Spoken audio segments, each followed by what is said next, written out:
এই টাইপটা সকল অ্যাডমিশনের জন্য অনেক ইম্পর্টেন্ট। এখানে দেওয়া আছে এক্স টেন্স টু জিরো, তো এক্স টেন্স টু যদি জিরো হয় তাহলে আমরা জিরো যদি বসাই দিই তাহলে এখানে থাকে হচ্ছে 1, আর এখানে যদি জিরো বসাই দিই এখানে থাকে হচ্ছে ইনফিনিটি, তাহলে এটা হচ্ছে 1 to the power infinity format. তো এরকম যদি 1 to the power infinity format থাকে তাহলে সূত্রটা কী হয়?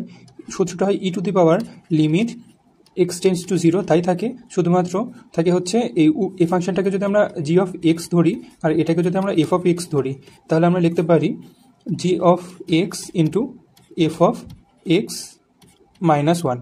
তাহলে কী হবে সূত্রটা হবে লিমিট এক্স টেন্স টু উপরে যে ফাংশনটা আছে ওই ফাংশনটা ইন্টু নিচে যে ফাংশনটা আছে এটা -1, এটা হবে অ্যান্সার। তাহলে আমরা এখানে যদি ক্যালকুলেট করি e to the power limit x tends to zero, g of x এর মান কত? জি অফ এক্স এর মানটা হচ্ছে আমরা এক্স দিয়ে যদি উভয় পাশে ভাগ করে দিই তাহলে কত থাকে?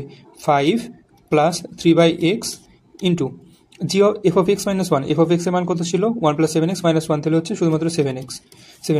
তাহলে এখান থেকে আমরা কী লিখতে পারি? E to the power limit x tends to zero, 7x দিয়ে গুণ করলে এখানে থাকে হচ্ছে 35x প্লাস এটাতে গুণ করলে এক্স আর এক্স কেটে যায়, থাকে হচ্ছে +21। এখন আমরা যদি লিমিটের মানটা বসাই দিই, জিরো বসাই দিলে এটা হয়ে যায় 0, তাহলে থাকে কত? ই টু দি পাওয়ার 21। তাহলে আমাদের রাইট অ্যান্সার কত? ই টু দি পাওয়ার 21। এটাই হচ্ছে আমাদের রাইট অ্যান্সার।